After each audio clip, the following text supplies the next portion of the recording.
Hello, everyone, and welcome back to the J22 Report. I'm your host, Johnnie Market. You all know that drill. Smash that like button. Subscribe if you haven't. Just a little disclaimer nothing should be construed as financial investment advice. It's just my opinions and thoughts on the market. You can read more about the disclaimer below. And yeah, I was going to do a video, just a little forward guidance here. I had a child. I just started a new job. I was actually laid off from my old one.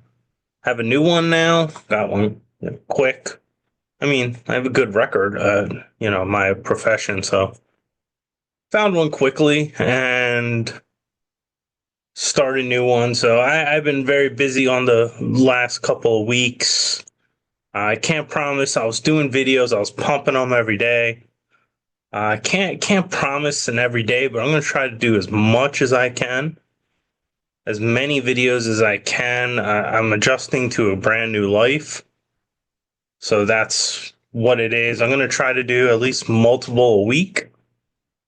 I'd love to get back into the swing of things where I was doing 4 to 5 during the weekdays, which was the last couple of months, basically like back to from December or September. I can get in a couple of weeks, 4 to 5 times a week, and once or twice on the weekends. I want to get back to there, but it may take some time. So, anyway, let's get into the markets. Let's go into. So you also know I'm not bluffing on how bad the economy is. Because I also have, unlike most people on TV and YouTube and everything, I actually have to live in it. So, anyway, let's look at the markets really taking a dive. Was down over, look at the Dow was down over 1,000 points at one point, but it's down 971 today. It's not doing well. Look at this. One day it's down 2.4. 5 days down 5.86%, a 1 month down 9.9, 6 months 11%, so that's correction territory. We're probably way past. Year to date's down 10.28, so minimum we're at correction territory. And now on a 1 year basis, just from a year ago today, it is down 0.18. Last time it was down, it was actually in the green. This was the one, it would be down on 1 day, 5 day, 1 month, 6 month. But yeah, this is not looking good for the markets. Of course, on a 5 year, it's still up. So where was let me see. I just want to go to 2020. What was that low? 21,000. So, in my opinion, the average drawdowns from the top. Let's go to the S&P because generally do it by numbers. But if you look at it, let's see if it's down on. See, the S&P is up 2.9% on a 1 year. That's a stronger. But year to date, 12% over correction territory. 6 month, 11% down. So those are corrections. 1 month, 8. 5 day, 4.9, 2.3. So if you actually look at this, the S&P is around 6,000, and my target for when this bear market's over is somewhere between. I did say 1,000 in the past, but somewhere between 3,500 to 1,000. That's where I'm looking at right now. I'll show you why later. But you know what is doing really well is gold. Gold had a big day. It was almost 100 points today. I do think there's an intermediate top. Look at it. As I'm talking this 9:15 Eastern Standard, it's up around $9 today. But gold, let's go look at the price action today. Of course, they can't just go to all metal quotes. I mean, why is Kiko the only one that has a really good, accurate? Their website is just such garbage. I don't know why they don't just go to the price. There it is. All metal quotes. Yeah, they have that like stupid. This ad is probably why it takes so. But yeah, gold. Look at that. 3-4 blown way past 3,400. What does concern me though? You look at it, silver 32.8. I told you my next target. Uh, could be due for a correction. 3,000 was my top, but looks like we have a lot more. Uh, a technician that I talked to, they think 320 is where it's going to go and then hold. So we'll see. But if you look at it, gold's up 3% for the day. That's astronomically high. Way up. Where did it finish? I think it was like almost 100-point day. And generally, that's a sign of a top. I already sold some. I am not all that worried because I told you other targets. But let's see. Look at this. Goldman Sachs. Now they're seeing gold top 4,000 an ounce by mid 2026. So the thing is, capital is coming into gold. Peter Schiff, yeah. When is he ever bearish on gold? So I like Peter Schiff, but let's be honest. I am not. Look, yeah, Goldman Sachs, look at that. 4,000 an ounce. That is unreal.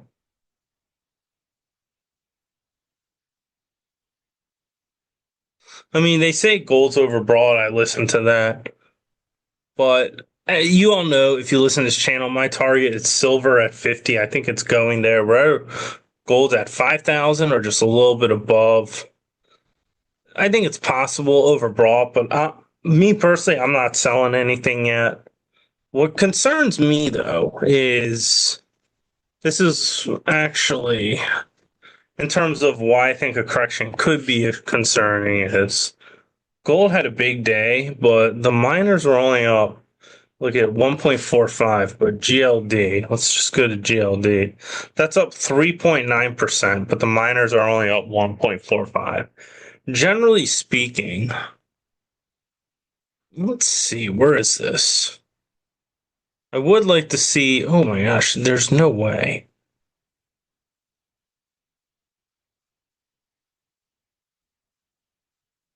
Hmm. I would say around 60 or 64. That could be. There is, I do see some sort of correction, but I do think they're going to break out, come here, correct, and then go one last run. But looking at the Huey, though, the Huey, so GLD looks like the seniors have greatly outperformed. But if you look at the Huey, that's 517 around 2012, 527. That has about $100 more to run. So I won't start. I'm not really that concerned until the Huey hits 500 and silver hits 50. But yeah, I mean, this, if you look at it, the miners not having a big day while gold has a huge day, that is concerning. And that's why I sold some. At least I'm debt free. I do see, but the reason why I don't think this is the top is, as I said, a big stimulus is coming. You saw it with Donald Trump. He talked about firing Powell and doing it through Supreme Court or I don't know exactly what, unless he wants to lower interest rates. And he called him, I think, a loser or a fool. I mean, he did appoint Powell, and then Joe reappointed him. So, I mean, if Powell's a loser, what's that make you? You appointed him. But anyway, yeah. So I am a Huey guy, but GDX. I mean, that's a concern. That's one reason I think we can see overbroughness and the miners we're not really exploding with gold. But yeah, I don't think this is a top. I want to see Huey at the 500. Let's see today. Yeah, the Huey wasn't even up 1% today. So that's I would like to see the miners really follow through. But I don't think this is the top, but it's a little concerning. So anyway, that's all. Just a little price action. Let's go to things in the economy. I was looking at this. Delta Airlines withdrew its full year guidance. Now they say it's surrounding global trade and they still anticipated a profit, but declined to reaffirm it. But I think a lot of it is they're no longer getting subsidized and the economy's bad. People are not flying. They can't fly. And on the flip side, people don't want to come to America because of all what's happening. And secondly, they're not being subsidized to fly migrants into America. So, I mean, this is bad for the United States. Of course, they're not going to say that. They're going to, I mean, I don't know for sure if this affects Delta, but I'm sure airlines do get helped out by a lot of this. So, in my opinion, uh, so anyway, this what I think. They talk about a trade war, but this is more a tourism and migration pattern, in my opinion. For example, if you're to put tariffs on United States goods, I'd still go there. It wouldn't affect. Like this is stupid. This would not affect. It's more migration and everything else. So, and maybe citizens are mad, like people in Europe are mad. Yeah, people in Europe are mad about, because Europe's really done nothing to America. And not only that, Canadians are probably mad, but no, this is not. And this is also what I wanted to show to reaffirm my point on Delta.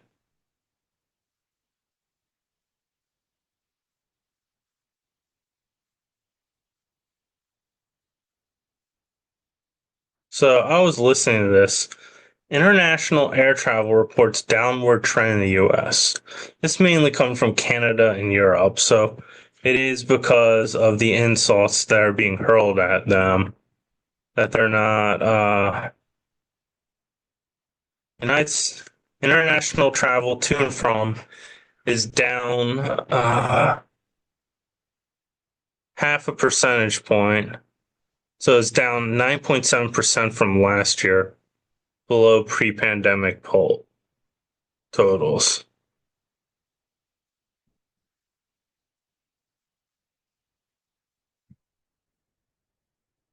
So there it is. Like,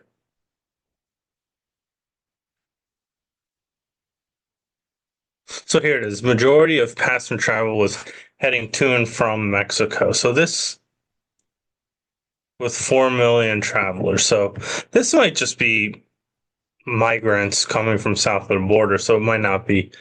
But look at this: Canada, United Kingdom,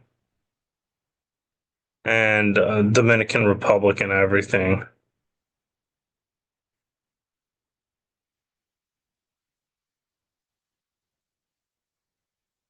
So I think Canadians boycotting with the trade wars and United Kingdom and Europe, I think that's really helping. That's really hurting too, from an economic standpoint. So that's where I mean, and that's why Delta and all these airlines are having problems because they're paying customers. And not only that, with the deportations and everything, they're not, being subsidized by government to fly them, any which way. So, there it is. Delta. This is bad for the economy. And then look at this. Bankruptcies are skyrocketing. And this is companies with more than 50 million in liability. So they're not really that small. So most since the 2020 crisis. So look at that. Boom. Right up here, they jumped to 7 right here. And they're not quite at '08, but this is conserving. Bankruptcies are rising. And this is why the market's going down. It's not because of tariffs. Tariffs are like next to nothing. This is why.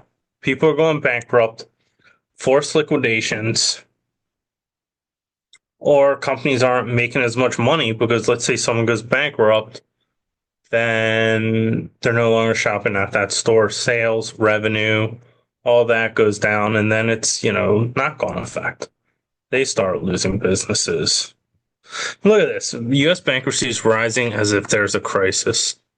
188 U.S. large companies declared bankruptcy in Q1 of 2025. That's the most in 15 years. 35% from Q1 of 2024.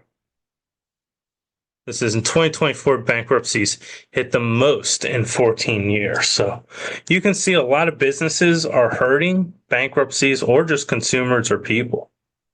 And this will eventually hit the data. And once again, talk about gold. Gold's the best performing asset for the second year. 27% year to date, surpassing last year's performance. This is despite 2023 and 2024 being the two best years of the S&P since the dot-com bubble. So gold outperformed stocks in 2024, despite 2024 being the best year in one of the best years in stocks since the dot-com bubble. So that just goes, we are surpassing. Capital is flowing into gold. And then this is the other thing I want to talk about. It's like I talk about gold.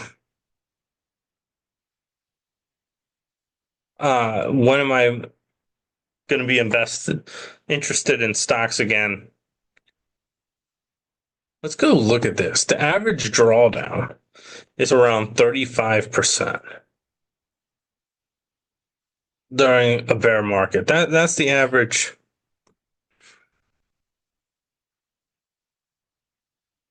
So 35% is the average drawdown. And so if you do that, average 35%, the S&P was around 6,000 times 0.35. It's 2,100, 6,000, 3,900. So right there. That's when I might be interested when the S&P hits 3,500 again. So there you go.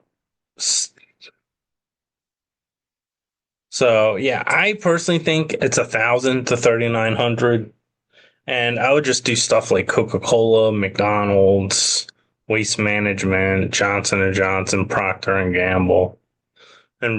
But it depends. I would have to reevaluate which companies are which, because if the S&P declines that badly, there'll be a lot of bankruptcies, and what was deemed as safe and growth and profitable is not going to be like that. So things change. Lastly, this is what I talked about. I talked about this. This was a week ago. I wanted to get more, but talk about a big stimulus and then look at what's being read. And Federal Reserve will need emergency QE if Treasury yields sustained surge above 500. So there it is. They'll need to launch emergency quantitative easing if Treasury yields keep climbing above 5%, Deutsche Bank said Wednesday, after yield briefly hit 5.02%, the highest since November of 2023. Investors dumped long-term U.S. debt, fearing U.S. assets are no longer safe. So Fed holds back despite chaos in the bond market. No announcement, but this is what I'm saying. They want to slowly justify this. Fed is stuck with inflation and bad timing. This is why I said, but if you look at this, they want to lay the groundwork for more QE. And that's what's happening. And right now, the Fed playing tough guy. They're playing a game of chicken with the markets. And what I think was going to happen is the Fed's going to bluff as much as it can because it doesn't want fear. It doesn't want people getting too greedy and bidding up asset prices and inflation. So it has to play the game that it can be tough on inflation. But as you can see, there is going to be problems. And you see right here, they'll need emergency QE if yields sustain and surge above 5%. So where is yields right now? I'm going to do here because this is sort of more better.